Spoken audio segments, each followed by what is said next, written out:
আমার ভাইরা দুস্তাবাব, আল্লাহ পাক রব্বুল আলামিন কয় বান্দা 5 ওয়াক্ত নামাজ পড়ো। 5 ওয়াক্ত নামাজ আমার সাথে সুসম্পর্ক করার মাধ্যম। আমি রব্বুল আলামিনের জিজ্ঞেস করলাম, রব্বুল আলামিন আমি তো 5 ওয়াক্ত নামাজ পড়ি, তারপরেও আপনার সাথে আমার সুসম্পর্ক হয় না কেন? আমার নামাজে আপনার সাথে সুসম্পর্ক করাইয়া দিতে পারে না কেন? আল্লাহ কয় বান্দা তোর নামাজের মধ্যে একটা মূল্যবান জিনিসের ঘাটতি আছে, এই জিনিসটা তোর নামাজের মধ্যে পাওয়া যায় না, এই জন্য তোর নামাজে তোর সাথে আল্লাহর সাথে সুসম্পর্ক করাই দিতে পারে না। যেই জিনিসটার ঘাটতি তোর নামাজের ভিতর, এই জিনিসটার আরবি নাম হইল খুশু। এটার আরবি নাম কি? খুশু। এই খুশু শব্দ, এটার অর্থ কি? আমার বেহরা দোস্ত আবাব, একটা খুনের আসামি দীর্ঘদিন পর্যন্ত কোর্টে মামলা চলার পরে জাস্টিসের তারিখ ঘোষণা করছে, আগামী মাসের এত তারিখে এই মামলার রায় হবে। এখন রায়ের দিন জাস্টিস এজলাসে উঠছে, ওই খুনের আসামিরে নিয়ে কাঠগড়ায় দাঁড় করাইছে। উকিলেরা তো নিচে আছে যারা করার জন্য। আমার বেহরা দোস্ত আবাব, বুঝে থাকলে একটু বলুন না, এই রায় ঘোষণার দিন খুনের আসামিটারে যখন কাঠগড়ায় উঠানো হয়, আসামিটার কি অবস্থা হয়? 1 নম্বরে বুকের ভিতরে ভয়ে গুপ গুপ করে।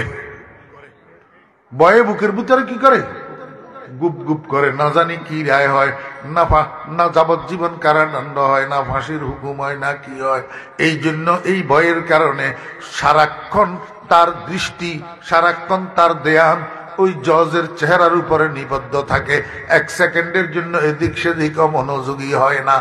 এই যে একটা ভয় মিশ্রিত ধ্যান, ভয় মিশ্রিত ধ্যান, এটারে আরবিতে কয় খুশু। এটারে আরবিতে কি কয়? আল্লাহ পাক রব্বুল আলামিন কয় বান্দা শুধু নামাজ পড়লে হবে না, আমার ভয় মিশ্রিত ধ্যান অন্তরের মধ্যে লইয়া নামাজ পড়তে হবে। যতক্ষণ তুমি নামাজের মধ্যে থাকবা, এতক্ষণ তোমার অবস্থা ওই কাঠগড়ায় দাঁড়ানো রায়ের তারিখের কাঠগড়ার আসামির মতো হবে। যতক্ষণ তুমি নামাজে থাকবা, এতক্ষণ তোমার ভিতরে আমি আল্লাহর একটা ভয় এবং আমার দিকে একটা মনোনিবদ্ধ তোমার থাকবে, একটা ধ্যান থাকবে।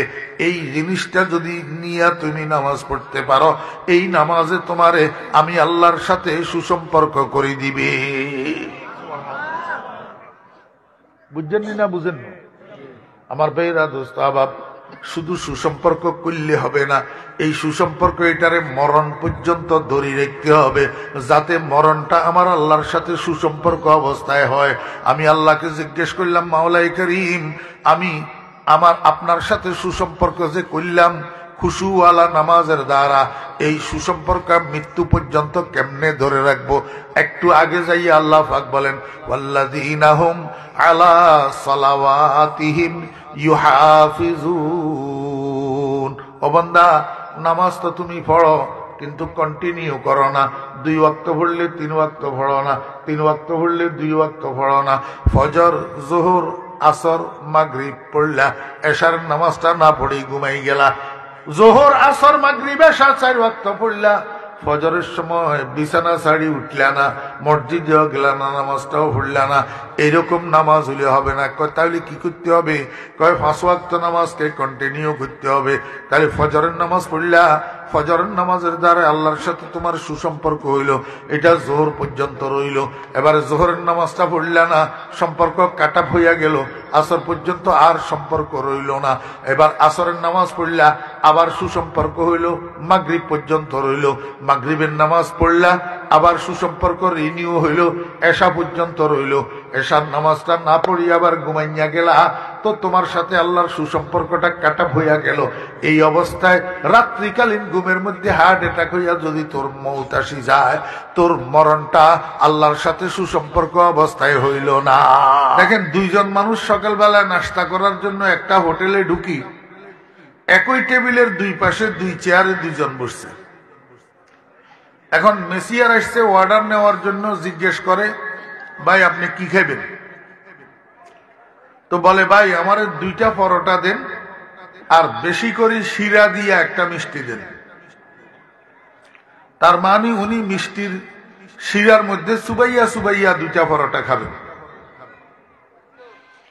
আরেকজনের জিজ্ঞেস করছে, ভাই আপনি কি খাবেন? কয় আমারে বেশি করে কাঁচা মরিচ দিয়ে একটা ডিম আমলেট দেন আর 2টা পরোটা দেন। এই 2 কাস্টমারের অর্ডার থেকে আপনারা কি বুঝলেন? একজন জাল প্রিয় আর একজন মিষ্টি প্রিয়। তাহলে রুচির বেশ কম আছে না নাই? আমাদের দেশের মাহফিলের শ্রোতাদের মধ্যেও এরকম কয়েক প্রকারের শ্রোতা আছে, রুচির বেশ কম। একেবারে নাই যে না, কিছু মানুষ তাফসীর পছন্দ করে যে এমন মানুষও আছে। তবে যেহেতু আমাদের দেশের শতকরা 97% মানুষ কোরআনের জ্ঞান থেকে দূরে, কোরআনের জ্ঞান থেকে দূরে, উনাদেরকে আপনি তাফসীর মাহফিল বলেন, সিরাত মাহফিল বলেন, ইসলামী সম্মেলন বলেন, ওয়াজ মাহফিল বলেন, ওয়াজ ও দোয়ার মাহফিল বলেন, যেটাই বলেন উনারা বুঝে সুর লাগাইয়া টানা একটা ওয়াজ, এইটাই উনারা পছন্দ করে। আর কিছু শ্রোতা আছে, বিশেষ করে ফোলাফান্যাদের ভিতর, উনারা ওয়াজের ভিতরে একটু কৌতুক, একটু হাসি, একটু মজাক, এটা পছন্দ করে। তা আল্লাহর রহমতে রুচি শ্রোতা যত রকম, বক্তাও তত রকম আছে। যত রুচির শ্রোতা আছে, বক্তাও তত রকম আছে। আমার একটা অভ্যাস হইল, আমার তো 40 বছর বয়ানের বয়স। কয় বছর? একেবারে স্পেসিফিকলি আপনাদের এইখানে আমি যদিও না আসি নতুন, তবে নাতের ফেটুয়ায়, লক্ষণপুরে, তারপরে সাতেশ্বরে, মুন্সিরহাটে, ফেনুয়ায় আমি কম আসি নাই এই বয়সে। আমার একটা অভ্যাস হলো, আমি মাইকের সামনে বসি, শ্রোতাদের দিকে লক্ষ্য করি, যদি দেখি ম্যাক্সিমাম আলেম ওলামা তো সেই হিসাবে বয়ান করি, আর যদি দেখি ম্যাক্সিমাম পাবলিক তো সেই হিসাবে বয়ান করি, যদি দেখি ম্যাক্সিমাম ওই রুচিওয়ালা। কোন রুচি? ওই যে হাসি মজাক কৌতুক, সেইটাও জানি না যে না, সেইটাও জানি, সেইটা করি। এখন আজকে আমি আপনাদের এখানে যে সিচুয়েশন দেখতেছি, এখানে আপনাদের উপকার হয় মতো কিছু নসিহতমূলক আলোচনারও দরকার, আবার মাহফিলের নামের দিকেও খেয়াল করা দরকার, যাতে কিছু তাফসীরও হয়। অবশ্য ওই রুচির মানুষ এখানে আমি এখন কম দেখতেছি, এই জন্য এদিকে যাব না। সেই হিসাবে কোরআনে কারীমের একটা আয়াতে কারিমা আমি আপনাদের সামনে তেলাওয়াত করছি।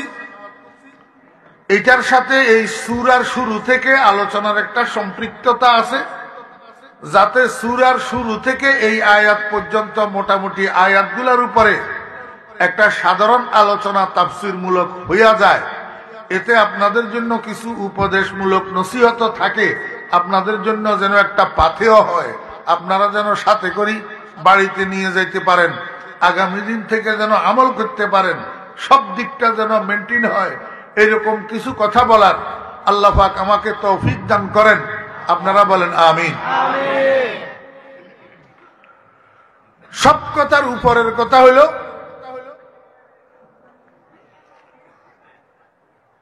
এখন থেকে 20 বছর আগে আমাদের দেশে ওয়াজ মাহফিলের সংখ্যা আরো বেশি ছিল না কম?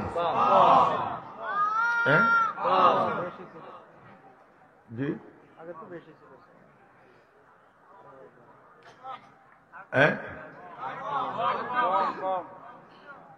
বড় জ্বালা যন্ত্রণার মধ্যে ফুটছে। হুজুর আল্লাহ এক, রসুল এক, কোরআন এক, হাদিস এক, আপনাদের মধ্যে এত মতকা। এখন আপনারা কিনলে 2 মত হইলেন। এখন থেকে 20 বছর আগে ওয়াজ মাহফিলের সংখ্যা এখন থেকে বেশি ছিল না কম?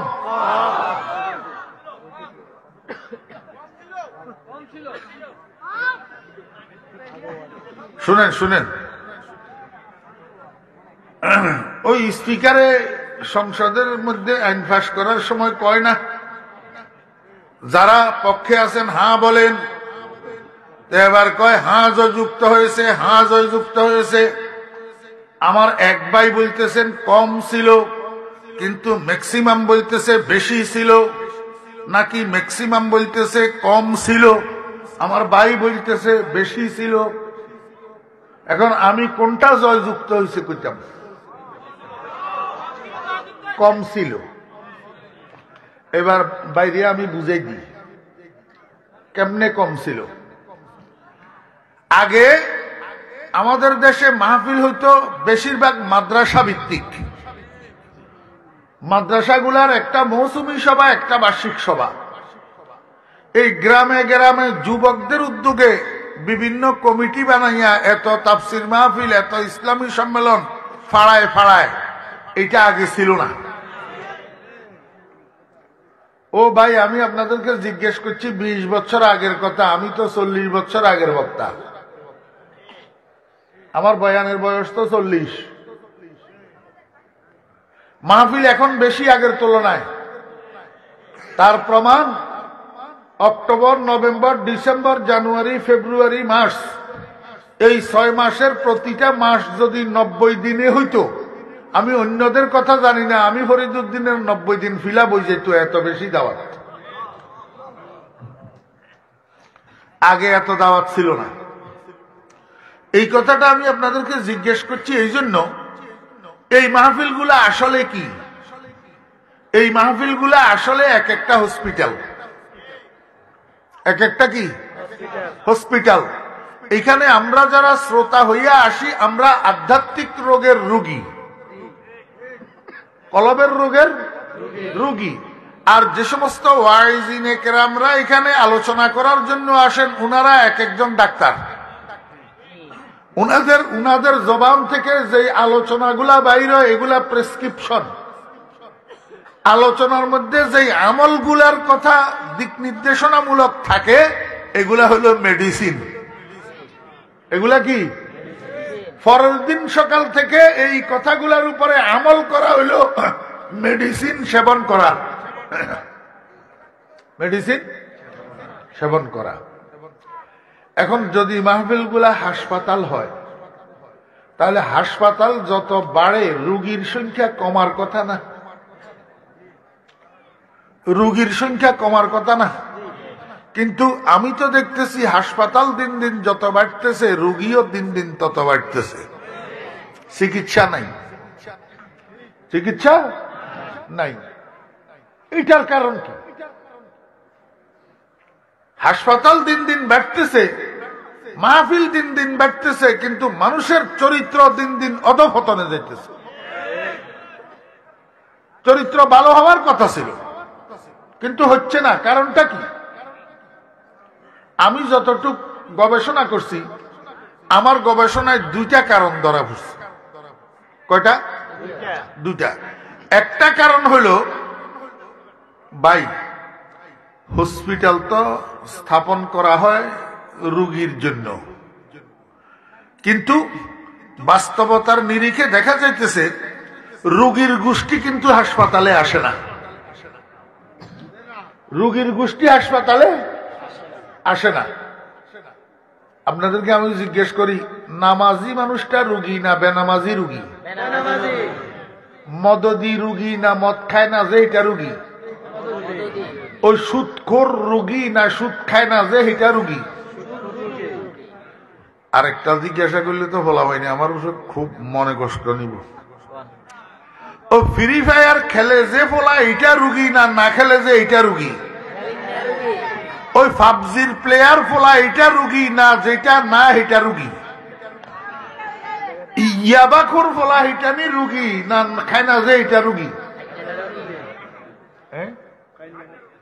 খাই নাগা রুগী। ওই হিন্দুর স্টাইলে হেয়ার স্টাইল করে চুল কাটে যে এমনি রাউন্ড করে নিচের দিকে কামাই উপরে তুবা বানাই রাখে, এইটা নিয়ে রুগী না সুন্নত মোতাবেক চুল কাটে যে এইটা রুগী? রুগী নো এবারে শুনেন, আপনারা ডাইনেমামে রেনিসান্সে আপনার ডাইনেমামে রোগীর সংখ্যা বেশি না সুস্থ মানুষের সংখ্যা বেশি? তুলনামূলক সুস্থ গুণের সংখ্যা বেশি না? তো রোগী কই? রোগী out of hospital, out of hospital. রোগীর গোষ্ঠী হসপিটালে আসে না। তো রোগী যদি হসপিটালেই না আসে, এই রোগীর চিকিৎসা হবে কেমনে? রোগী কমবে কেমনে? কথা বুঝেন নাই? তাহলে কি করতে হবে? যে কোনো মূল্যে রোগীগুলাকে হসপিটালে আনার ব্যবস্থা করতে হবে। হসপিটালে আনার ব্যবস্থা করতে হবে। এই ব্যবস্থাটা করবে কে? এক নম্বর তার অভিভাবক, আব্বা থাকলে আব্বা, বড় ভাই থাকলে বড় ভাই, চাচা থাকলে চাচা, দুলাভাই থাকলে দুলাভাই। অভিভাবক যারা আছে এদের কর্তব্য রোগীগুলাকে বুঝাইয়া সুজাইয়া চলে বলে কৌশলে হসপিটালে আইনা ওলামায়ে কেরামের ওয়াজ শোনানো। বুঝছেননি? যদি অভিভাবকরা ফেল মারে, কথা শুনে না তো, ওলাই কথা শুনে না, হোলাকা ফের ফেরাইয়ের না, আপনি যান, আমি বহুত শুনছি। ঠিক নেই? খালি হেদুর্ন আরো কয় আমি আপনি তুমি কম বুঝি না, আমি আপনি তুমি কম বুঝি না। এখন অভিভাবক যদি ফেল মারে, এবার কর্তব্য হলো জনপ্রতিনিধির, জনপ্রতিনিধির। প্রত্যেকটা ইউনিয়ন পরিষদে আমার ওয়ার্ড গুলাতে কয়টা ক্রিমিনাল আছে, বয়স কত, এটার লিস্ট থাকা দরকার, লিস্ট থাকার দরকার। ইউনিয়ন পরিষদের চেয়ারম্যান সাহেব মহোদয়, ওয়ার্ডের মেম্বার সাহেব মহোদয়, এই লিস্ট মোতাবেক এলাকায় কোনো মাহফিল হইলে এই ক্রিমিনাল গুলাতে মাহফিলে হাজির করানোর চেষ্টা করা।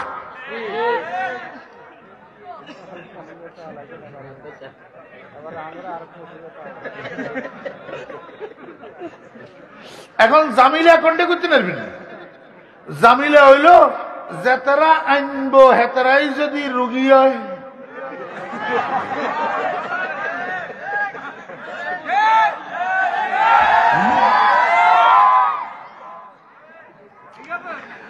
যদি জনপ্রতিনিধিরা ফেল মারে, এইবার এই রোগীদেরকে হসপিটালে আনার দায়িত্ব হলো প্রশাসনের, পুলিশ প্রশাসন। জোর জবরদস্তি আইন প্রয়োগ করে পুলিশকে এই জাতীয় ক্রিমিনালদেরকে ওলামায়ে কেরামের মজলিসে হাজির করাইয়া ওলামায়ে কেরামের উপদেশ শোনানো। কেন? প্রশাসন তো চায় সমাজ ক্রাইম মুক্ত হওয়া, ঠিক না বেঠিক? প্রশাসন তো চায় সমাজ ক্রাইম মুক্ত হওয়া। যদি ক্রাইম মুক্ত হওয়া প্রশাসন না চায়, তাহলে শুদ্ধ রেখা, শুদ্ধ রেখা, সত্য আপনারাও ধরেন। আমরা যেটা কইয়ের হেটার মধ্যে আর আপনার গোটার মধ্যে পার্থক্য হইল, আপনারা চুরি করলে হেয়ার পরে ধরতেন যান, আর আমরা চাই যে হোলাটা চুরি পর্যন্ত নজক, হেয়ার আগে বুঝাই হেতারে চুরি তুন ফিরাই দি। এবারে আপনার টাবালা না আমরা টাবালা? যদি আপনারা আসলে সমাজে শান্তি চান, তাহলে ক্রিমিনালদের লিস্ট করে ক্রিমিনালদেরকে ওয়াজ মাহফিলে আনেন। কারণ আইন কানুন দিয়া যেটা আপনারা পারবেন না, ওলামায়ে কেরাম নসিহতের দ্বারাই সেটা পারে। সেটা কিল্লে করতে পারবেন না। ওই রাসূলুল্লাহ সাল্লাল্লাহু আলাইহি ওয়াসাল্লামের কাছে মহিলা একটা বালক একটা লইয়া আসে, আই কয় ইয়া রাসূলুল্লাহ, আর হুদগা একটু মিষ্টি বেশি খাইতে চায়, আমি গরিব মানুষ, এত মিষ্টি জোগাড় করতে পারি না, আপনি একটু উপদেশ দিয়ে দিলে আর হুতে মিষ্টি কম খাইতো। রাসূল আকরাম সাল্লাল্লাহু আলাইহি ওয়াসাল্লাম কয়, মা তুমি তোমার হোলাটার লই আগামী সপ্তাহে আবার একটু আমার কাছে আসিও। মনোযোগ আছেন? তো মহিলা এটা পরের সপ্তাহ আবার রাসূলুল্লাহ সাল্লাল্লাহু আলাইহি ওয়াসাল্লামের কাছে আইছে। আইসি আর রাসূলুল্লাহ সাল্লাল্লাহু আলাইহি ওয়াসাল্লাম বালকিটার মাথার উপরে হাত দিয়ে কয়, বাবারে তোমার মা গরিব মানুষ, এত মিষ্টি জোগাড় করতে পারে না, মিষ্টি কম খাইও। এই কথা কই এবারে মহিলা এটারে কয় মা তুমি তোমার ছেলেটারে লই চলি যাও, দেখবে এবারে কম খাইব। মহিলা এটাই কয় ইয়া রাসূলুল্লাহ সাল্লাল্লাহু আলাইহি ওয়াসাল্লাম আপনার দিদারে আমি ধন্য, এতে কোনো সন্দেহ নাই, তবে মনে তো বুঝতেছে না একটা প্রশ্ন, এই কথাটা তো ছোট্ট কথা, এটা গত সপ্তাহে কই দিলে এটা ভাবতেন, মাথার হাত দিয়ে হাত বুলাই, এক সপ্তাহ পরে আমারে আবার আনাইলেন যে।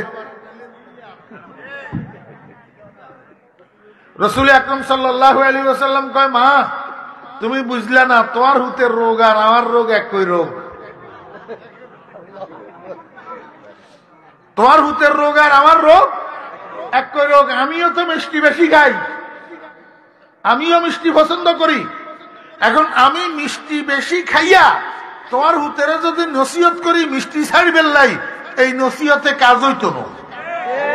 এই জন্য তোমারে বিদায় দিই, গত এক সপ্তাহ আমি কমপ্লিট মিষ্টি খাওয়া ছাড়ি দিছি, আজকে তোমার ছেলের নসিহত করছি, দেখবা কারেন্টের মতো কাজ হইব। তাহলে বোঝা যায় এক সোরে যদি আরেক সোরের চুরি করে ইচ্ছা নসিহত করে, এই নসিহতে কাজ হয় না, নসিহতে কাজে বেলায় সৎ মানুষ লাগে।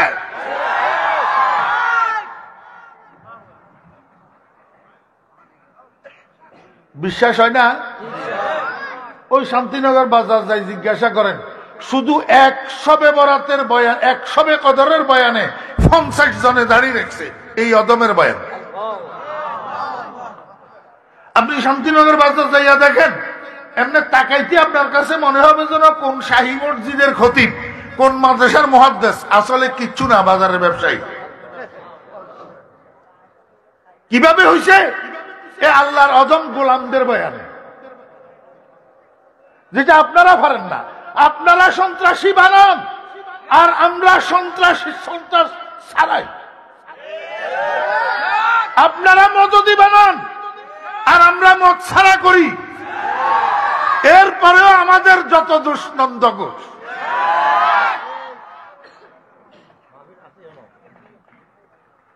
নম্বর 1 মনে আছে না, ভুলে গেছেন? হসপিটালও বাড়তেছে, রুগীও বাড়তেছে। 1 নম্বর কারণ রুগীরা হসপিটালে আসে না। 2 নম্বর কারণ যদিও কিছু আসে কিন্তু গড়ে হরিবোল করি বসি থাকে, মনোযোগ সহকারে মুখস্থ করার খেয়ালে, বাড়িতে নিয়ে যাওয়ার খেয়ালে কথা শুনে না, কথা এই ইয়া শুনেননি, ইয়া দেখছেন মোবাইল গেলে ব্যস্ত, আপনি কিরবেন বেসু আছে বেসুর তালে, মনোযোগ সহকারে কথা শুন না। মনে রাখবেন 2 জাতের দুনিয়াও বরবাদ, আখিরাতও বরবাদ। এক জাতের নাম উদাসীন আর এক জাতের নাম অলস। এক জাতের নাম উদাসীন আর এক জাতের নাম অলস। আমরা দুটোটার থেকে মুক্তি চাই। আমরা অলস হইতে চাই না, উদাসীন হইতে চাই না। আল্লাহ পাক হেফাজত করেন। আমিন। উলাইকা হুমুল ওয়ারিসুন আল্লাযীনা ইয়ারিসুনাল ফিরদাউস হুম ফিহা খালিদুন। আল্লাহ সুবহানাহু ওয়া তাআলা বলেন তারাই হবে ওয়ারিস, তারাই হবে ওয়ারিস। বুঝেননি? ওয়ারিস মানে উত্তরাধিকারী। ওয়ারিস মানে আরে কিছু মুরব্বী আছে ওয়ারিসও বুঝে না, উত্তরাধিকারীও বুঝে না। এবারে কেন বুঝাবো? মানি মানুষ মরে গেলে সম্পদ যেখান রাগি যায়, এই সম্পদ এখানের বাগিদার যারা হয় এগুনের ওয়ারিস করে। যেমন বাপ মরে গেলে বাপের বিটির হকদার হয় কোন? হুত। হকদার হয় কোন? হুত। এ হুতিয়া ওয়ারিস। হুতিয়া কি? ওয়ারিস। বাপ মরে গেলে বাপের জমি জমার হকদার হয় হুতজি। ছেলে মেয়ে, এই ছেলে মেয়ে এগুন হলো ওয়ারিস। এগুন হলো কি? ওয়ারিস। তা আল্লাহ কয় তারাই হবে ওয়ারিস। তারা কারা? তারা কারা? ওই সূরার শুরুতে আছে কাদ আফলাহাল মুমিনুন, কাদ আফলাহাল মুমিনুন। তাহলে তারাই হবে ওয়ারিস। তারা কারা? ইমানদাররা। তারা কারা? ইমানদাররা। কিসের ওয়ারিস হবে? আল্লাযীনা ইয়ারিসুনাল ফিরদাউস, তারা ওয়ারিস হবে জান্নাতুল ফেরদাউসের, তারা ওয়ারিস হবে জান্নাতুল ফেরদাউসের। মনোযোগ আছেন? এখন ওয়ারিস হওয়ার জন্য পিতার সম্পদ হওয়া লাগে না, তো জান্নাতুল ফেরদাউসের ওয়ারিস যে ইমানদাররা হবে কি হিসাবে? কয় যে জান্নাতুল ফেরদাউস তোমার বাপের বাড়ি যে এই হিসাবে, তোমার বাপের বাড়ি যে, বুঝি দেখলে বলেন তো বাপকে? আদম আলাইহিস সালাম। মাশাআল্লাহ। তাহলে জান্নাতুল ফেরদাউস ইমানদারের বাপের বাড়ি, বেঈমানের ওমা উল্টা কথা কইয়েন না। বেঈমান হেগুন বাপের উঠল, হেগুন আদমের সন্তান আর গিয়া আছে নাকি আদি পিতা? হ্যাঁ আমার বেয়েরা দোস্ত আহবাব, একটা শিক্ষা প্রতিষ্ঠানে যে ছাত্রগুলা পড়ে সবগুলা ছাত্র শিক্ষকের বাধ্য ছাত্র থাকে না, কিছু নাফরমান ছাত্র থাকে, থাকে না? কন তো না হইলে নাফরমান ছাত্র না থাকলে বাংলাদেশের ইউনিভার্সিটি গুলোতে এই শিক্ষকে ক্লাস করার জন্য এসছে ছাত্ররা হুর হুর করে ক্লাসের থেকে বাইরে, এবারে বাইরে স্লোগান দে অমুক স্যারের গালে গালে জুতা আমার তালে তালে নাই। আরে স্যার ক্লাস করার জন্য শিক্ষা প্রতিষ্ঠানের মাঠের মাঝখান দিয়ে কোনাকুনি যাইতেছে ক্লাসরুমের দিকে, মাঠের মাঝখানে ধরি স্যার রে কতিপয় ছাত্র রড দিয়া ফিটাইয়া ইন্দুর বানাইছে। বাংলাদেশে আপনারা পেপার পত্রিকায় পান না? এই যে আচরণ স্যারের সাথে করলো, এটা কি বাধ্য ছাত্র না নাফরমান? আমার ভাইয়েরা দোস্ত আহবাব, মুহাম্মদুর রাসূলুল্লাহ সাল্লাল্লাহু আলাইহি ওয়াসাল্লামকে আল্লাহ পাক প্রফেসর বানাইয়া পাঠাইছেন, ইন্টারন্যাশনাল প্রফেসর। ইউনিভার্সিটি কোনটা? ইউনিভার্সিটির নাম অল আর ওয়ার্ল্ড, অল আর ওয়ার্ল্ড। গোটা পৃথিবী নামের ইউনিভার্সিটির জন্য বিশ্ববিখ্যাত প্রফেসর বানাইয়া মুহাম্মদুর রাসূলুল্লাহ সাল্লাল্লাহু আলাইহি ওয়াসাল্লামকে আল্লাহ পাক দুনিয়াতে পাঠাইছে। এবং নবীজির ছাত্রদের মধ্যে দুই পার্টি, এক পার্টি ছাত্র বাধ্য ছাত্র যারা শিক্ষকের শিক্ষকতার স্বীকৃতি দেয়, আরেক পার্টির নাম অবাধ্য ছাত্র, নাফরমান ছাত্র, যারা শিক্ষককে শিক্ষক মানে না। আমার ভাইয়েরা, যারা শিক্ষককে শিক্ষকতার স্বীকৃতি দেয় বাধ্য ছাত্র, তাদের নাম আবু বকর, ওমর, ওসমান, আলী। আর যারা শিক্ষককে শিক্ষক হিসাবে স্বীকার করে না, নাফরমান ছাত্র, তাদের নাম আবু জেহেল, আবু লাহাব, উতবা আর শাইবা। এগুলো ছাত্র তো, এগুলো কি ছাত্র? বাধ্য ছাত্র না অবাধ্য ছাত্র? অবাধ্য ছাত্র, নাফরমান ছাত্র। সবগুলা আদম আলাইহিস সালামের সন্তান, কিন্তু সব সন্তান ওয়ারিস হয় না। আব্বার ওয়ারিস হওয়ার জন্য বাধ্য সন্তান হওয়া লাগে, অবাধ্য সন্তান ওয়ারিস হয় না। অবাধ্য সন্তানের আব্বাই কোর্টে যাইয়া এফিডেভিট করিয়া ত্যায্য পুত্র করি দে, কয় নাফরমান তুই আমার সম্পদের বুক দখলকারী হওয়ার তোর কাছে যোগ্যতা না। ঠিক নেই? बाप का इल्म न बेटे को अगर अजबर हो, बाप का इल्म न बेटे को अगर अजबर हो, फिर पेसर काबिल मीरास पेदर क्यों करो हो। पुत्र यदि पितृगुणे विभूषित होते ना रे, कुपुत्र से योग्य नहे पितृ मीरास लबिबारे। বেঈমানের বাচ্চারা আদম আলাইহিস সালামের সন্তান, কিন্তু সুসন্তান না, এই জন্য জান্নাতুল ফেরদাউসের ওয়ারিস হবে না। জান্নাতুল ফেরদাউসের ওয়ারিস হবে যারা আদম আব্বার সুসন্তান, যাদেরকে ঈমানদার বলা হয়, এরাই হবে জান্নাতুল ফেরদাউসের ওয়ারিস। শর্তে না বিনা শর্তে? শর্তে। শর্ত কি? আমার ভাইয়েরা দোস্ত আহবাব, তিনটা গুণ অর্জন করতে হবে। কয়টা গুণ? তিনটা গুণ। এক নম্বর গুণের নাম তাআল্লুক মা আল্লাহ।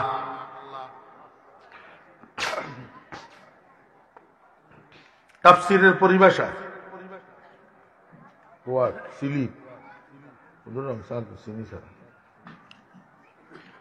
তাফসীরের পরিভাষা, এক নম্বর গুণের নাম তাআল্লুক মা আল্লাহ। বলেন, আমার মুখে মুখে বলেন তাআল্লুক।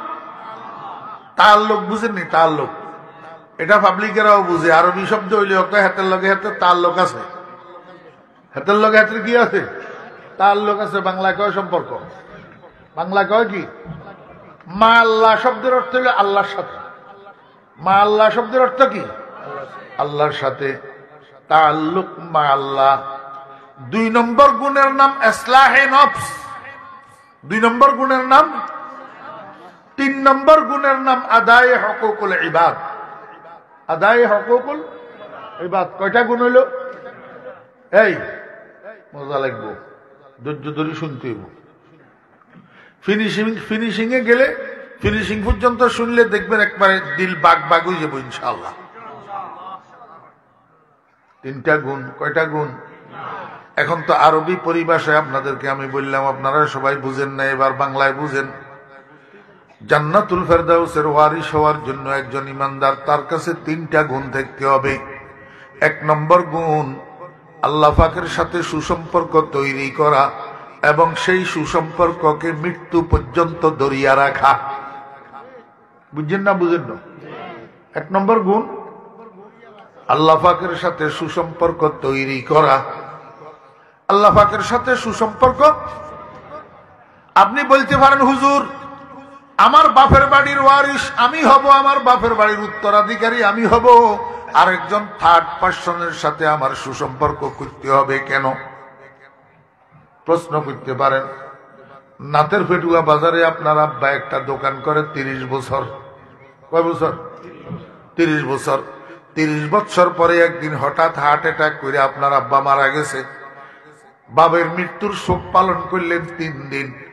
3 দিন পরে 4র্থ দিন ঘরের থেকে সাবির ছড়াটা লইয়া আপনি নাতের ফেটুয়া বাজারে গেলেন দোকানটা খোলার জন্য। যেহেতু আপনি আপনার আব্বার সন্তান,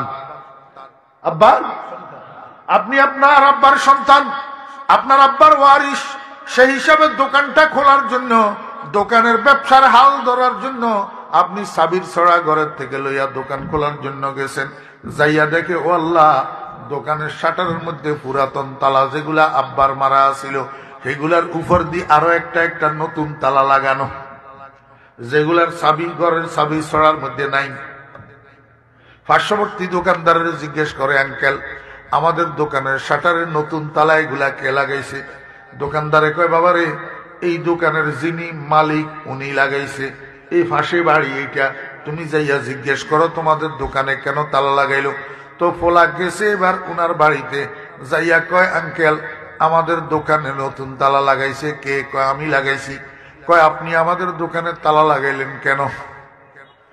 মুরব্বী কয়, বেটা তুমি জানো না তোমাদের দোকান না, এটা দোকানের মূল মালিক আমি। তোমার আব্বাকে আমি ভাড়া দিছিলাম, তোমার আব্বা ভালো মানুষ, ভদ্রলোক, এই জন্য অল্প ভাড়ায় আমি 30 বছর পর্যন্ত দোকানটা তার কাছে দিয়া রেখছি।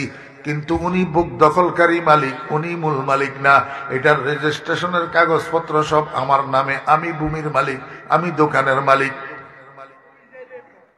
বাবারে সত্য কথা বলতে কি, তোমার আব্বা ভালো মানুষ ছিল, এই জন্য দোকান দিছিলাম। তোমার চাল চলন, তোমার আচার আচরণ, তোমার কথাবার্তা আমার ভালো লাগে না, পছন্দ হয় না। এই জন্য আমি নিজে সিদ্ধান্ত নিয়েছি এখন থেকে তোমাকে আমি আর দোকান ভাড়া দেব না। তুমি আগামীকাল সকাল 10টার সময় 2 জন মানুষ লইয়া দোকানের সামনে আসবা, আমিও 2 জন মানুষ নিয়ে দোকানের সামনে যাব। এই মানুষগুলার সামনে তোমার দোকানের ভিতরে কি কি আছে সব কিছু বাহির করি, আমার দোকানটা আমারে খালি করি বুঝাই দিবা। এর আগে নতুন যে তালা লাগানো হয়েছে এটার চাবি তোমাকে দেওয়া হবে না। আমাকে একটু বুঝি থাকলে বলুন, 30 বছর পর্যন্ত যেই বাপে দোকানটা করলো সেই বাপের সন্তান বাপ মারা যাওয়ার পরে দোকানের মালিক হইতে পারল না, ওয়ারিশ হইতে পারল না কেন? মূল মালিকের সাথে সুসম্পর্ক না থাকার কারণে। আল্লাহ পাক রব্বুল আলামিন কয়, ও দুনিয়ার ইমানদাররা, তুমি যে আদমের সুসন্তান এই কথা ঠিক, কিন্তু তুমি জান্নাতে যাইতে পারবা না, জান্নাতুল ফেরদাউসের ওয়ারিশ হইতে পারবা না। কারণ তোমার আব্বা আদম জান্নাতুল ফেরদাউসের মূল মালিক না, বুক দখলকারী মালিক। আমি আল্লাহ জান্নাতুল ফেরদাউসের মূল মালিক। যতক্ষণ পর্যন্ত আমার সাথে তোমার সুসম্পর্ক থাকবে না, সেই সুসম্পর্কের উপরে তোমার মৃত্যুবরণ হবে না, ততক্ষণ পর্যন্ত তুমি তোমার বাবার ওয়ারিশ হইয়াও ওয়ারিশ হইতে পারবে না। এবার বুঝছেননি? আল্লাহ পাকের সাথে সুসম্পর্ক করা লাগবে কি লাগবে না? লাগবে। রব্বুল আলামিনের জিজ্ঞেস করলাম, মাওলা ঠিক আছে আপনার সাথে আমি সুসম্পর্ক করতে চাই, কিন্তু মাধ্যম কি, কেমনে আপনার সাথে সুসম্পর্ক করব? আল্লাহ পাক রব্বুল আলামিন বলেন, আল্লাযীনা হুম ফি সালাতিহিম খাশিউন। ও বান্দা, নামাজ পড়ো 5 ওয়াক্ত, আমার সাথে সুসম্পর্ক করার অন্যতম মাধ্যম হইল 5 ওয়াক্ত নামাজ।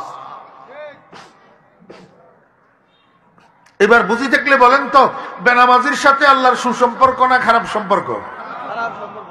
দোস্ত বাবারা, একটা কথা মনে রাখবেন, যেই মানুষটার মরণ হয় আল্লাহর সাথে সুসম্পর্ক নাই অবস্থায়, এই মরণ শিয়াল কুকুরের মরণের চেয়েও খারাপ। শিয়াল কুকুরের মরণের চেয়েও খারাপ। আমার ভাইরা, দোস্ত বাব, আল্লাহ পাক রব্বুল আলামিন কয়, বান্দা 5 ওয়াক্ত নামাজ পড়ো। 5 ওয়াক্ত নামাজ আমার সাথে সুসম্পর্ক করার মাধ্যম। আমি রব্বুল আলামিনের জিজ্ঞেস করলাম, রব্বুল আলামিন আমি তো 5 ওয়াক্ত নামাজ পড়ি, তারপরেও আপনার সাথে আমার সুসম্পর্ক হয় না কেন? আমার নামাজে আপনার সাথে সুসম্পর্ক করাইয়া দিতে পারে না কেন? আল্লাহ কয়, বান্দা তোর নামাজের মধ্যে একটা মূল্যবান জিনিসের ঘাটতি আছে, এই জিনিসটা তোর নামাজের মধ্যে পাওয়া যায় না, এই জন্য তোর নামাজে তোর সাথে আল্লাহর সাথে সুসম্পর্ক করাই দিতে পারে না। যেই জিনিসটার ঘাটতি তোর নামাজের ভিতর, এই জিনিসটার আরবি নাম হইল খুশু। এটার আরবি নাম কি? খুশু। এই খুশু শব্দ, এটার অর্থ কি? আমার বেহরা দোস্ত আবাব, একটা খুনের আসামি দীর্ঘদিন পর্যন্ত কোর্টে মামলা চলার পরে জাস্টিসের তারিখ ঘোষণা করছে, আগামী মাসের এত তারিখে এই মামলার রায় হবে। এখন রায়ের দিন জাস্টিস এজলাসে উঠছে, ওই খুনের আসামিরে নিয়ে কাঠগড়ায় দাঁড় করাইছে, উকিলেরা তো নিচে আছে যারা করার জন্য। আমার বেহরা দোস্ত আবাব, বুঝে থাকলে একটু বলুন না, এই রায় ঘোষণার দিন খুনের আসামিটারে যখন কাঠগড়ায় উঠানো হয়, আসামিটার কি অবস্থা হয়? 1 নম্বরে বুকের ভিতরে ভয়ে গুপ গুপ করে। ভয়ে বুকের ভিতরে কি করে? গুপ গুপ করে। না জানি কি রায় হয়, না যাবজ্জীবন কারাদণ্ড হয়, না ফাঁসির হুকুম হয়, না কি হয়। এই জন্য এই ভয়ের কারণে সারাক্ষণ তার দৃষ্টি, সারাক্ষণ তার ধ্যান ওই জজের চেহারার উপরে নিবদ্ধ থাকে, 1 সেকেন্ডের জন্য এদিক সেদিক মনোযোগী হয় না। এই যে একটা ভয় মিশ্রিত ধ্যান, ভয় মিশ্রিত ধ্যান, এটারে আরবিতে কয় খুশু। এটারে আরবিতে কি কয়? আল্লাহ পাক রব্বুল আলামিন কয়, বান্দা শুধু নামাজ পড়লে হবে না, আমার ভয় মিশ্রিত ধ্যান অন্তরের মধ্যে লইয়া নামাজ পড়তে হবে। যতক্ষণ তুমি নামাজের মধ্যে থাকবা, এতক্ষণ তোমার অবস্থা ওই কাঠগড়ায় দাঁড়ানো রায়ের তারিখের কাঠগড়ার আসামির মতো হবে। যতক্ষণ তুমি নামাজে থাকবা, এতক্ষণ তোমার ভিতরে আমি আল্লাহর একটা ভয় এবং আমার দিকে একটা মনোনিবদ্ধ তোমার থাকবে, একটা ধ্যান থাকবে। এই জিনিসটা যদি নিয়ে তুমি নামাজ পড়তে পারো, এই নামাজে তোমারে আমি আল্লাহর সাথে সুসম্পর্ক করে দিবে। বুঝছেন না? বুঝেন না? আমার ভাইরা, দোস্ত আবাব, শুধু সুসম্পর্ক করলে হবে না, এই সুসম্পর্ক এটারে মরণ পর্যন্ত ধরে রাখতে হবে, যাতে মরণটা আমার আল্লাহর সাথে সুসম্পর্ক অবস্থায় হয়। আমি আল্লাহকে জিজ্ঞেস করলাম, মাওলাই করিম, আমি আপনার সাথে সুসম্পর্ক যে করলাম খুশুওয়ালা নামাজের দ্বারা, এই সুসম্পর্ক মৃত্যু পর্যন্ত কেমনে ধরে রাখবো? একটু আগে যাই আল্লাহ পাক বলেন, ওয়াল্লাযীনা হুম আলা সালাওয়াতিহিম ইউহাফিজুন। ও বান্দা, নামাজ তো তুমি পড়ো, কিন্তু কন্টিনিউ করো না। 2 ওয়াক্ত পড়লে 3 ওয়াক্ত পড়ো না, 3 ওয়াক্ত পড়লে 2 ওয়াক্ত পড়ো না। ফজর, জোহর, আসর, মাগরিব পড়লা, এশার নামাজটা না পড়ে ঘুমাই গেলা। জোহর, আসর, মাগরিব, এশা 4 ওয়াক্ত পড়লা, ফজরের সময় বিছানা ছাড়ি উঠলা না, মসজিদেও গেলা না, নামাজটাও পড়লা না। এইরকম নামাজ হলে হবে না। তাহলে কি করতে হবে? কয় 5 ওয়াক্ত নামাজকে কন্টিনিউ করতে হবে। তাহলে ফজরের নামাজ পড়লা, ফজরের নামাজের দ্বারা আল্লাহর সাথে তোমার সুসম্পর্ক হইল, এটা জোহর পর্যন্ত রইল। এবারে জোহরের নামাজটা পড়লা না, সম্পর্ক কাটা হইয়া গেল, আসর পর্যন্ত আর সম্পর্ক রইল না। এবার আসরের নামাজ পড়লা, আবার সুসম্পর্ক হইল, মাগরিব পর্যন্ত রইল। মাগরিবের নামাজ পড়লা, আবার সুসম্পর্ক রিনিউ হইল, এশা পর্যন্ত রইল। এশার নামাজটা না পড়ি আবার ঘুমাইয়া গেলা, তো তোমার সাথে আল্লাহর সুসম্পর্কটা কাটা হইয়া গেল। এই অবস্থায় রাত্রিকালীন ঘুমের মধ্যে হার্ট অ্যাটাক হইয়া যদি তোর মৌত আসি যায়, তোর মরণটা আল্লাহর সাথে সুসম্পর্ক অবস্থায় হইল না। যদি 5 ওয়াক্ত নামাজকে কন্টিনিউ করো, তো 24 ঘন্টা তোমার সাথে আল্লাহ পাকের সুসম্পর্ক বহাল থাকবে। যেই কোনো মুহূর্তে মরণ আসবে, আল্লাহ পাকের সাথে সুসম্পর্ক অবস্থায় তোমার মরণ হবে। ওরে মরণ যদি আল্লাহর সাথে সুসম্পর্ক অবস্থায় হইয়া যায়, ওই মানুষটার কিয়ামতের ময়দানে আর কোনো পেরেশানি থাকবে না। বুঝছেন না? বুঝেন নাই? 1 নম্বর গুণ কি অর্জন করবেন? তাআল্লুক মা আল্লাহ। তাআল্লুক মা আল্লাহ, আল্লাহ পাকের সাথে সুসম্পর্ক করবেন কিসের দ্বারা? খুশুওয়ালা নামাজের দ্বারা। আর এই সুসম্পর্ককে মৃত্যু পর্যন্ত ধরে রাখবেন কিসের দ্বারা? নামাজকে কন্টিনিউ করার দ্বারা। বুঝছেন? আল্লাযীনা হুম ফি সালাতিহিম খাশিউন, একটু আগে যাইয়া ওয়াল্লাযীনা হুম আলা সালাওয়াতিহিম ইউহাফিজুন। 2 নম্বর গুণ ইসলাহে নফস। 2 নম্বর গুণ খুব গুরুত্বপূর্ণ, খুব গুরুত্বপূর্ণ দোস্ত। বিশেষ করে যুবক তরুণেরা একটা মনোযোগ দিয়া শোনো, খুব গুরুত্বপূর্ণ। ইসলাহ মানি সংশোধন, ইসলাহ মানি। আর এখানে নফস শব্দের অর্থ হলো খোদ। নফস শব্দের অর্থ কি? খোদ। খোদ মানি নিজ, খোদ মানি নিজ। ইসলাহে নফস মানি নিজেকে সংশোধন করা। আমি রব্বুল আলামিনকে জিজ্ঞেস করলাম, মাওলাই করিম, আমি আমার বাপের বাড়ির ওয়ারিস হব, আমি যেই হই না কেন আবার নিজেকে সংশোধন করতে হবে কেন? আল্লাহ পাক রব্বুল আলামিনকে, বান্দা বুঝলি না, একজনে আরেকজনের জন্য যদি সুপারিশ করে, যার জন্য সুপারিশ করে সে সুপারিশের উপযুক্ত হওয়া লাগে, না হলে যত বড় মানুষে সুপারিশ করুক, সুপারিশটা গ্র্যান্টেড হয় না। সুপারিশটা কি হয় না? গরু চোর একটা ধরা পড়ছে, গরু চোর,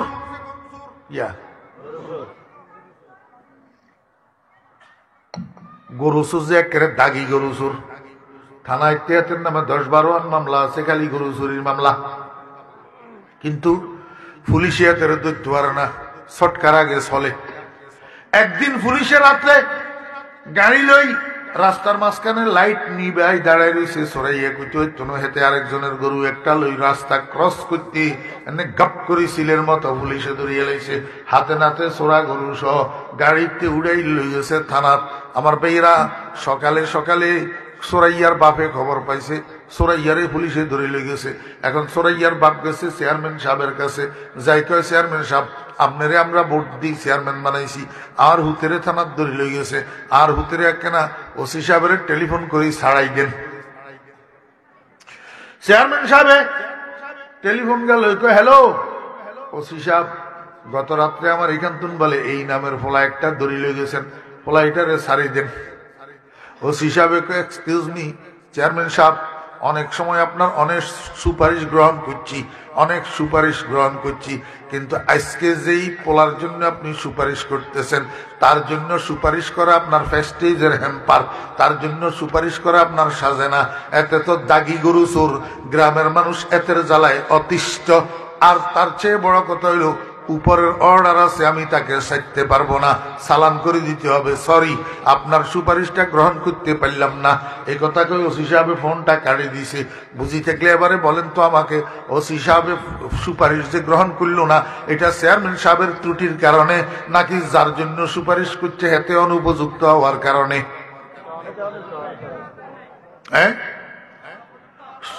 যার জন্য সুপারিশ করা হয় হেতে যদি অনুপযুক্ত হয়, রহমতুল্লিল আলামিনে সুপারিশ করলেও সুপারিশ কবুল হয় না। মুসলমান ভাইয়েরা, মদিনার মধ্যে মুনাফিকের সরদার ছিল, তার নাম আব্দুল্লাহ ইবনে উবাই ইবনে সুলুল। আব্দুল্লাহ ইবনে উবাই ইবনে, বাপের নামও আব্দুল্লাহ, হুতের নামও আব্দুল্লাহ। বাপ আব্দুল্লাহ মুনাফিকের সর্দার, আর হুত আব্দুল্লাহ হলো খাঁটি সাহাবি, খাঁটি সাহাবি। আব্দুল্লাহ ইবনে উবাই ইবনে সুলুল যখন মরবে টাইম হইছে, হুতের ডাকছে, ডাকি কয় যে আরে হুত, আমি তো মরি যাইয়ের, রসুলের কাছে যাই, তুমি দুইটা কথা কইও। একটা কথা কইও রসুলের একটা পুরাতন জামা দিত কইও আমারে কাফন ভরাই বেল্লাই, আর আমার জানাজার নামাজের ইমামতিয়ান রসুলের করতে কইও।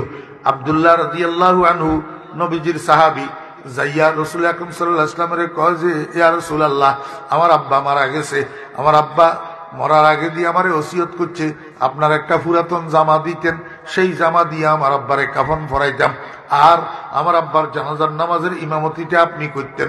রসুল আকরাম সাল্লাল্লাহু আলাইহি ওয়াসাল্লাম সাথে সাথে নবীজির পুরাতন জামা একটা দিছে, কয় এটা দিয়ে তোমার আব্বারে কাফন ভরাইও।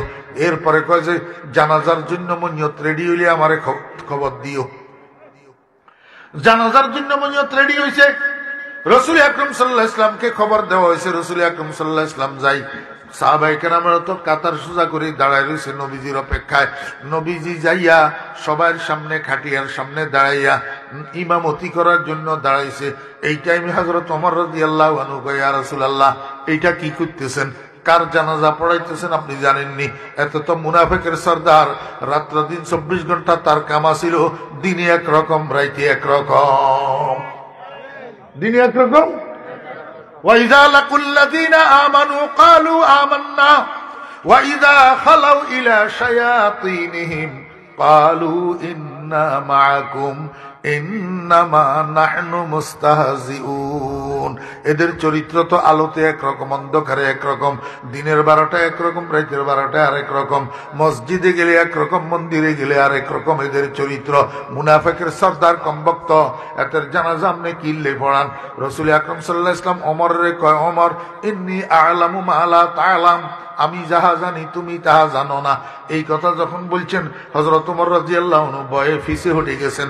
রাসূল আকরাম সাল্লাল্লাহু আলাইহি ওয়াসাল্লাম আল্লাহু আকবার, আল্লাহু আকবার, 7 তাকবীরে জানাজার নামাজ শেষ করি, আসসালামু আলাইকুম ওয়া রাহমাতুল্লাহ, আসসালামু আলাইকুম ওয়া রাহমাতুল্লাহ, এনে সালামান ফিরাইয়া শেষ হয় না। জিবরাইল আলাইহিস সালাম ওহী লইয়া হাজির, কোরআন শরীফ লইয়া রাসূল আকরাম সাল্লাল্লাহু আলাইহি ওয়াসাল্লামের কাছে জিবরাইল হাজির, আসি কয়, লা ইয়াগফিরাল্লাহু লাহুম ওয়া ইন তাস্তাগফির লাহুম 70 মাররা।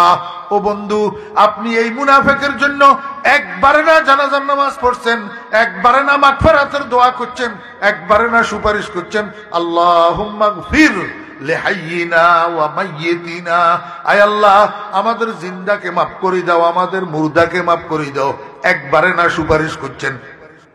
এরকম 70 বার জানাজার নামাজ পড়ি, 70 বার যদি সুপারিশ করেন, তারপরেও তো এই কমবক্তরে আমি মাফ করতেন। ওমা বানাইনা কথা নি, কোরআন শরীফ না হুজুর রাইডে আল্লাহ কি দিব হই না টোড়া সিবি দিত না। হ্যাঁ, কোরআন শরীফ না আল্লাহ পাক রব্বুল আলামিন সঙ্গে সঙ্গে ওহী লইয়া জিবরাইলের ভাড়া দিছে, আমার বন্ধুরে কই দিও 70 বার জানাজা পড়ি, 70 বার মাফ চাইলে, 70 বার মাগফিরাতের জন্য সুপারিশ করলেও আমি কমবক্তরে মাফ করতাম না। বুঝি থাকলে বলেন, এটা কি নবীজির ত্রুটির কারণে, না যার জন্য সুপারিশ করা হইতেছে হে সুপারিশের অনুপযুক্ত হওয়ার কারণে? বুঝছেননি? এই জন্য আল্লাহ পাক রব্বুল আলামিন কয়, তুই তোর আব্বা আদমের হুত একবার ন 3 বার ডবল রিডবল হুত যদি হস, হেয়ার পরে হবে আসতে যেটি তিনিও যতক্ষণ পর্যন্ত নিজেরে সংশোধন করি জান্নাতুল ফেরদাউসের উপযুক্ত না বানাইবি। বুঝছেন না? বুঝেন না? আরে কি এর সাধু মাধু? হযরত ফাতেমা রাদিয়াল্লাহু আনহা রাসূল আকরাম সাল্লাল্লাহু আলাইহি ওয়াসাল্লামের আদরের দুলারি, আদরের যার যার টোকা পর্যন্ত নবীজির মুখস্থ আছিল। টোকা টোকা গলার আওয়াজ নো এনে করে দরজাতে আসি, টোকা দিলে রাসূলুল্লাহ সাল্লাল্লাহু আলাইহি ওয়াসাল্লাম বিরতে তুই কইতো আইতো ইয়া আর ফাতেমা, টোকা পর্যন্ত মুখস্থ আছে। হেই ফাতেমারে রাসূল আকরাম সাল্লাল্লাহু আলাইহি ওয়াসাল্লাম কয়, ইয়া ফাতেমা তু আনকিজি নফসাকি মিনান নার, তুমি তোমার জাহান্নামের আগুন থেকে বাঁচাও। জাহান্নামের আগুন থেকে বাঁচতে পারো মতো আমল করো। ফাইন্নাহু মান বাত্তা বিহি আমালুহু লাম ইউসরি বিহি নাসাবুহু, যারে তার আমলে পিছনে সরায় হেতেরে বংশ পরিচয় আর বংশমর্যাদায় অগ্রগামী বানাইতে পারে না।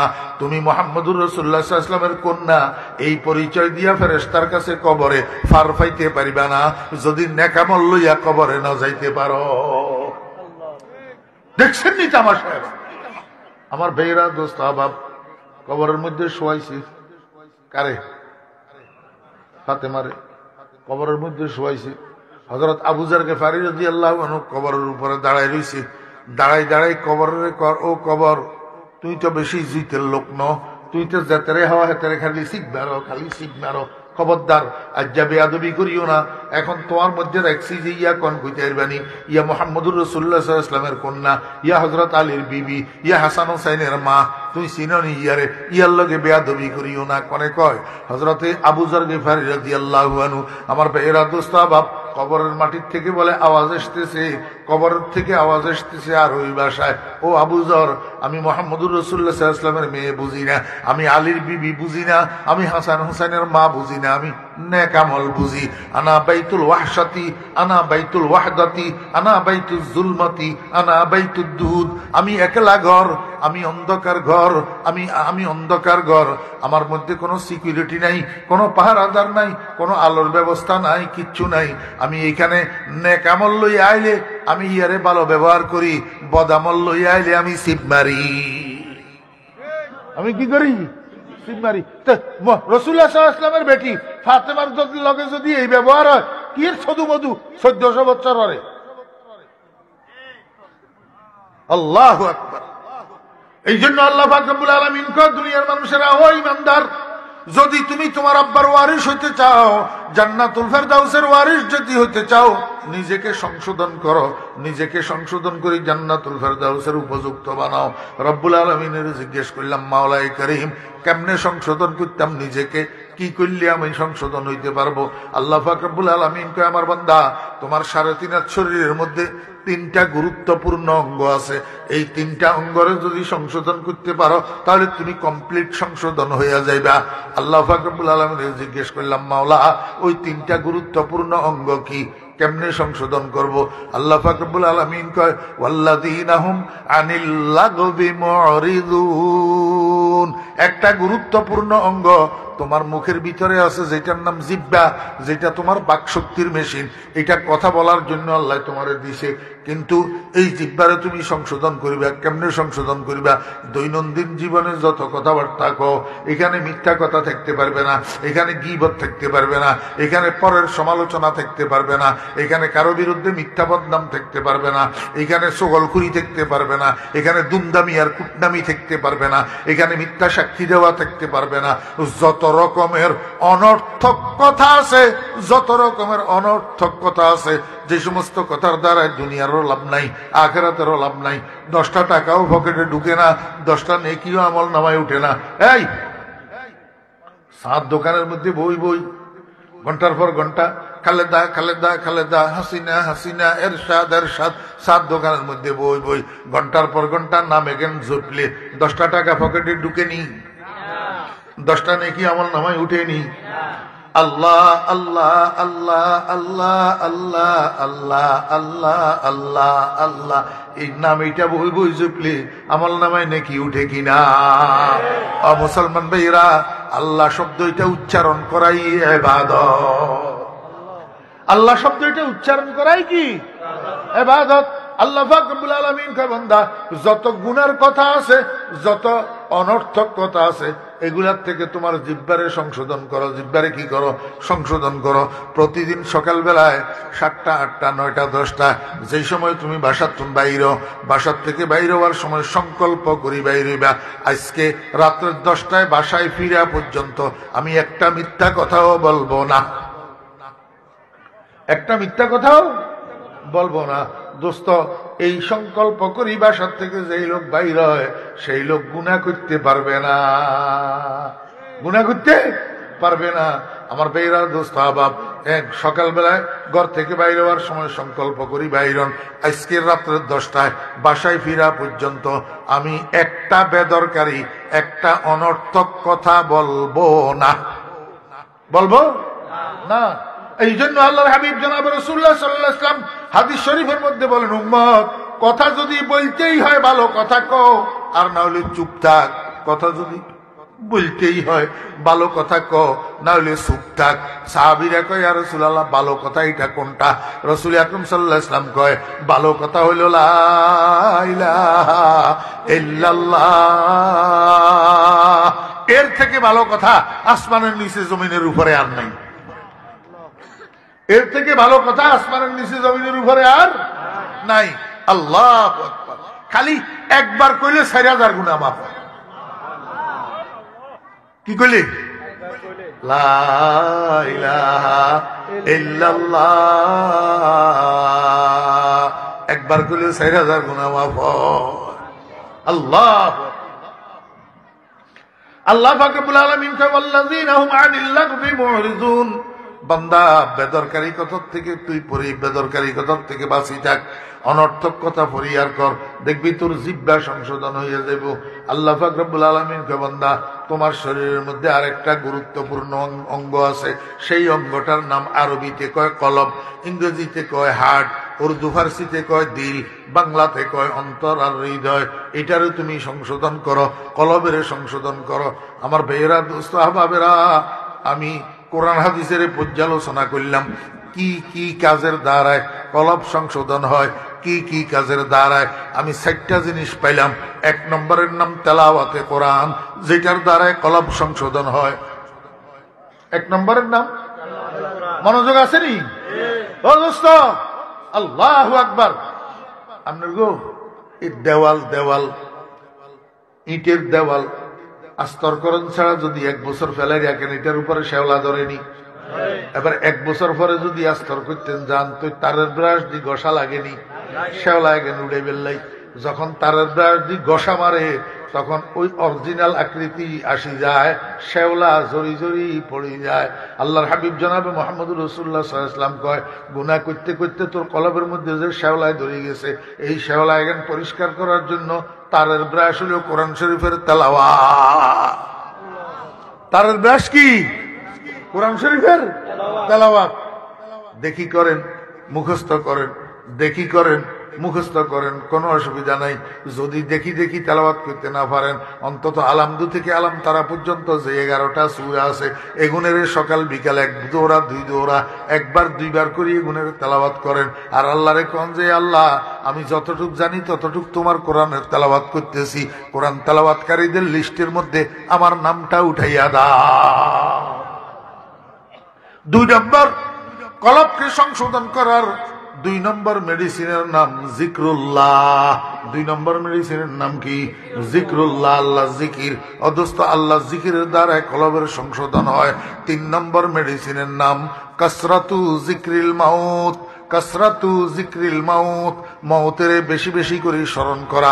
যত বেশি মউতের স্মরণ করবেন, তত কলবের চিকিৎসা হবে, তত কলবের সংশোধন হবে। মউতের বেশি বেশি কেমনে স্মরণ করবেন? 2টা পদ্ধতি আছে।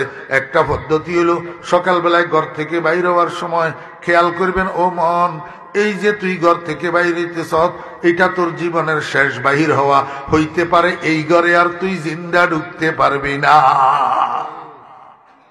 যতবার ঘর থেকে বাইর হবেন, শেষ বাইর হওয়া মনে করবেন। যত কাজ করবেন, শেষ কাজ মনে করবেন। 1 ওয়াক্ত নামাজ পড়তেছেন, মনে করবেন এটা আমার জীবনের শেষ নামাজ। আজকে যে মাহফিলে আসছেন, মনে করবেন এটা আমার জীবনের শেষ মাহফিল। আগামী বছরের এই মাহফিল পর্যন্ত হয়তো আমি আর দুনিয়াতে থাকবো না। যতবার খানা খাইবেন, শেষ খানা মনে করবেন। যতবার ঘুমাইবেন, শেষ ঘুম মনে করবেন। এরকম প্রত্যেক কাজের শেষ কাজ মনে করলে দেখবেন মউতের আর কখনো ভুলবেন না। 1 নম্বর পদ্ধতি।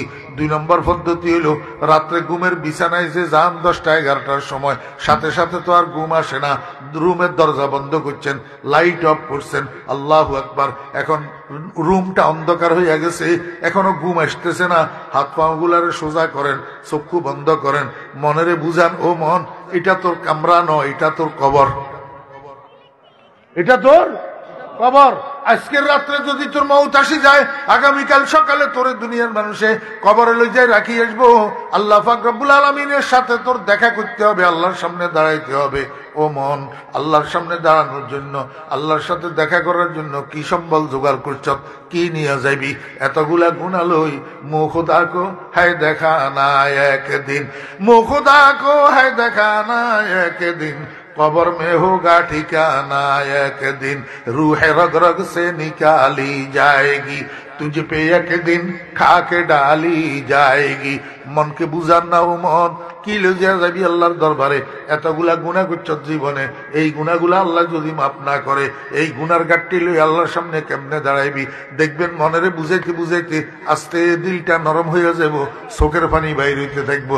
এই চোখের পানি বাইর অবস্থায় আল্লাহরে কোন যে আল্লাহ তোমার ভয়ে আমার চোখের পানি বাইর হইতেছে, আর তো আমার ডাইনে বামে এখন রিয়াকারীর জন্য কেউ নাই, লৌকিকতার জন্য কেউ নাই, কারে দেখাম অন্ধকার রুমে।